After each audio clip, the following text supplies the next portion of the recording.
우리 생활 경제에 도움되는 정보들 살펴드리겠습니다. 자, 송금정 기자와 함께하는 홍남경제와 함께하시죠. 오늘도 스튜디오에 송 기자 나와 있습니다. 안녕하세요. 네, 안녕하세요. 쿠키뉴스 송금종입니다. 네, 오늘은 어떤 주제로 함께할까요?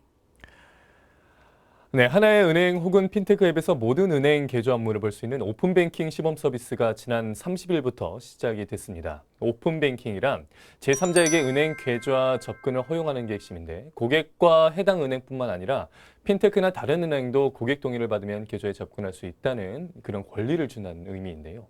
어떤 서비스인지 자세히 알아보도록 하겠습니다. 네, 앱 하나로 이 모든 은행 계좌에서 돈을 출금하고 이체할 수 있는 개방형 금융결제 오픈뱅킹 시범 서비스가 지금 시작이 됐는데요.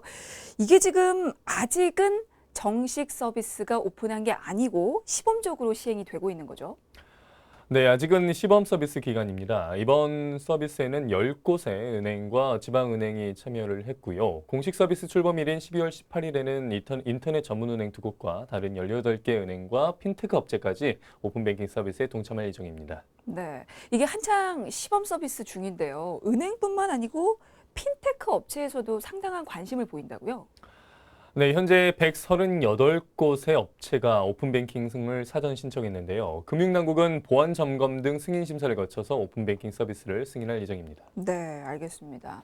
오픈 뱅킹이 뭐 시중 은행과 지방은행 또 인터넷 전문 은행뿐만 아니고 이렇게 핀테크 업체 앱을 통해서도 서비스를 누릴 수 있는 만큼 상당히 관심을 많이 보이는 것 같습니다. 자, 그렇다면 오픈 뱅킹 서비스에 대해서 이제 좀 자세히 살펴보고 가겠습니다. 현재 오픈 뱅킹 시스템은 지금 언제든지 이용할 수 있는 건가요?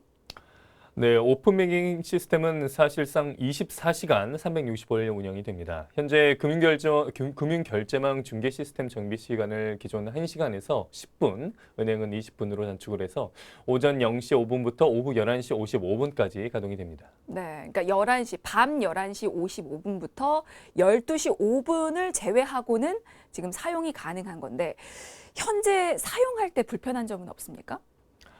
당분간 오픈뱅킹 이용자는 계좌 등록 시에 계좌 번호를 직접 입력을 해야 하지만 추후에는 금융결제원 어카운트 인포와 연동을 해서 보유 계좌번호 자동 조회 후에 선택할 수 있도록 개선될 예정입니다. 네, 그러니까 현재는 개인이 보유하고 있는 이 계좌번호를 직접 등록을 해야 하지만 앞으로는 보유 계좌번호를 자동으로 조회할 수 있도록 지금 보완하겠다는 건데요. 자, 또 시범 서비스가 가는 한계점을 찾는다면 어떤 게 있을까요? 시범 서비스는 온라인 쇼핑 등에 이용되는 가상 계좌에는 입금이 제한되는데요. 앞으로 전면 실시 단계에서는 이 부분을 개선할 방침입니다. 금융위 관계자에 따르면 가상 계좌로 입금 이체가 가능하도록 전산을 개발하고 있다고 밝혔습니다. 네, 아직 영업점에서 가능한 건 아니라고요? 오픈뱅킹 서비스는 모바일과 인터넷 뱅킹 등 비대면 거래에서만 가능합니다. 하지만 향후 은행 점포에서도 오픈뱅킹을 이용하는 방안을 현재 검토하고 있고요. 또 상호금융과 저축은행, 우체국 등 제2금융권으로도 서비스 확대가 이뤄질 현재 논의가 되고 있습니다. 네. 자, 그리고 앞으로 이 수수료 면에서도 변화가 있게 된다고 하던데요.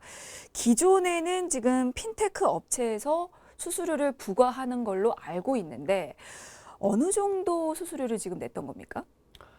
이제 대형사는 출금 이체 기존 50원, 입금 이체는 40원을 부과하는데요. 월 거래 금액 100억 원 이하, 월 거래 건수는 10건 이하인 중소형 기업은 각각 30원과 20원의 이용 수수료를 확정했습니다. 그러면 핀테크 업체의 이 송금 수수료가 좀 낮아지게 되겠군요. 네, 막대한 펀뱅킹 수수료를 냈던 중소 핀테크 기업은 90% 인하된 수수료로 은행 인프라를 이용할 수 있게 됩니다. 기존 핀테크 업체는 대부분 간편 송금을 할 때 건당 400원에서 500원 펀뱅킹 이용료를 자사가 현재 부담하고 있습니다. 네. 사실 간편 송금 건당 뭐 400원에서 500원이라면 또 이걸 핀테크 업체에서 부과를 했다고 하면 상당한 수수료 지금 냈던 걸로 지금 보여지는데요. 네, 시행 초기에는 고객을 유치하기 위한 고육지책으로 연간 펀뱅킹 이용료가 2천억 원이 넘는 것으로 현재 추정될 정도였습니다. 네. 기업 가치 1조 원이 넘는 유니콘 기업이 적자를 벗어나지 못하는 이유도 여기에 있었습니다. 네, 부담이 상당했을 것 같은데 하지만 오픈 뱅킹의 시범으로 이제 시범 서비스로 인해서 핀테크 사업자가 펀뱅킹 이용료의 10분의 1 수준으로 또 낮아지기 때문에 핀테크 업체들 입장에서는 뭐 이득이 좀 상당하겠어요. 네, 하루에 어느 정도 이하로 제한했던 간편 송금 횟수를 더 늘릴 수도 있고요. 아낀 수수료를 다른 신사업에 투자할 수 있게 되는 것입니다. 기업 입장에서 그렇게 신사업에 투자하면 소비자 입장에서는 아무래도 더 혁신적이고 간편한 서비스를 접할 가능성이 높아질 것으로 이제 기대할 수 있습니다. 네. 자, 이렇게 오픈 뱅킹 도입으로 여러 가지 면에서 지금 변화가 생기고 있습니다. 자, 그렇다면 현재 오픈 뱅킹으로 가능한 서비스를 정리를 해 볼게요. 자, 어떤 서비스를 이용할 수 있습니까? 우선 잔액 조회, 거래 내역 조회, 계좌 실명 조회, 송금인 정보 조회 등 4가지 조회 서비스가 있고요. 입금 이체와 출금 이체 등 2가지 이체 서비스가 있습니다. 네.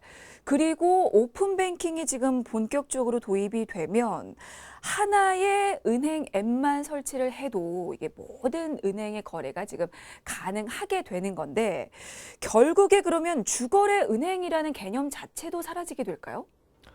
네, 그렇습니다. 앞으로는 금리와 부가 서비스 등 혜택이 좋은 앱으로 고객이 이동하는 금융 노마드 현상이 두드러질 것으로 예상이 되고 있고요.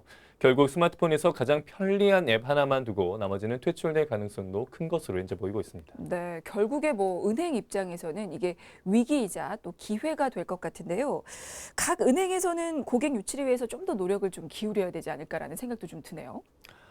네, 이미 은행과 핀테크 업체의 전쟁이 시작되었다고 볼 수 있는데요. 은행 간 고객 쟁탈전이 좀 치열해지면서 먼저 서비스를 시작하는 은행권은 고객을 유인하기 위한 타행 출금 수수료 면제, 추가 금리 제공, 예적금 상품 등 다양한 부가 서비스 등을 현재 제공할 예정입니다.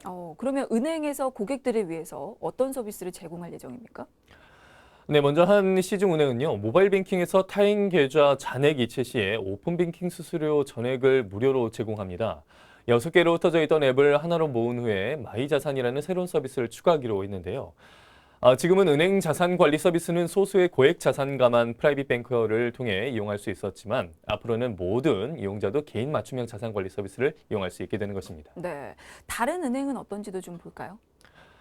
다른 은행은 기본 서비스인 조회, 이체뿐만 아니라 모바일 ATM, 더치페이 서비스, 모임 서비스 등 다양한 세부 서비스를 준비 중인 것으로 이제 알려져 있습니다. 네, 뭐 은행들이 각자 차별화된 서비스를 지금 준비하면서 고객 유치에 나서고 있는 모습인데요.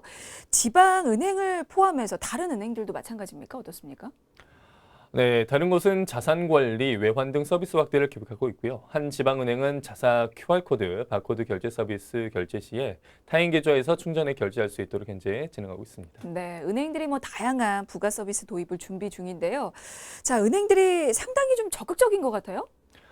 네, 송현도 금융위원회 금융혁신과장에 의하면요. 지난해만 해도 은행들이 오픈뱅킹 수수료를 낮추는 것에 대해서 좀 거부감이 많았는데 현재는 은행이 주도권을 갖겠다는 의지로 적극적으로 임하고 있다고 전했습니다. 또한 6개 조회, 이체에 한정됐던 API 기능을 다양화하고 마이데이터와 연계 등 확장을 좀 검토하겠다고 덧붙였습니다. 네, 그러면 앞으로 이 오픈 뱅킹의 외연은 점차 확대될 전망이라고 좀 기대를 해볼 수 있을까요? 네, 일단 국회에서 논의가 진행 중인 신용정보법 등 데이터 3법이 처리되면 세밀한 맞춤형 금융 서비스가 가능해질 것으로 보입니다. 고객 데이터를 활용해서 고객이 원하는 상품과 서비스 제공이 가능해지기 때문인데요. 핀테크 업체가 은행의 결제 정보를 활용해서 새 사업 아이템을 제공할 수 있기 때문에 소비자들을 위한 혁신적인 금융 서비스도 다양하게 출현될 수 있습니다. 네, 그러면 이게 현재 참여 중인 뭐 시중은행과 또 지방은행 말고 다른 은행도 추가가 된다는 겁니까? 네, 그렇습니다. 현재 금융위원회는 오픈뱅킹에 추가로 참여할 금융업권으로 상호금융, 저축은행, 우체국 등을 현재 검토하고 있는데요. 여기에 대해서 증권사와 카드사 등도 오픈뱅킹에 참여하는 방안을 현재 검토하겠다는 방침을 밝혔습니다. 일단 연내에는 오픈뱅킹 시스템을 안착시킨 후에 내년 초에 논의를 거쳐서 발표할 것이라고 합니다. 네, 그러니까 상호 뭐 저축은행 비롯해서 뭐 우체국 모두 참여하는 그런 오픈 뱅킹을 기대해 볼 수 있을 것 같습니다. 자, 그리고 일반 은행 점포에서도 다른 은행의 입출금 업무를 볼 수 있도록 지금 오픈 뱅킹 서비스 범위를 모바일과 또 인터넷 뱅킹을 넘어서 일반 은행 지점으로 넓히는 방안도 추진될 예정이라고 하는데요. 요 내용도 좀 더 자세히 들어볼까요? 네, 시범 실시 단계에서는 모바일과 인터넷 뱅킹 등 비대면 거래에서만 오픈 뱅킹이 적용이 됩니다. 그런데 은행 점포를 비롯한 대면 거래에서도 오픈 뱅킹 서비스를 이용할 수 있도록 확대하는 방안을 현재 논의하고 있는데요. 모바일 뱅킹 이용이 어려운 고객이 은행 점포를 방문해서 다른 은행의 입출금 업무를 볼 수 있도록 한다는 것입니다. 와, 이게 일반 은행 지점에서도 이렇게 오픈 뱅킹 서비스를 이용할 수 있다라고 하면 뭐 사실 노령층 같은 금융 약자들에게는 훨씬 좀 편리하게 좀 다가오지 않을까라는 생각도 들어요. 네, 은행 지점이 몇 곳 없는 지역의 거주자들 또한 가까운 은행에서 다른 은행의 거래까지 할 수 있게 되면서 포용금융 차원에서도 긍정적인 영향을 미칠 것으로 보입니다.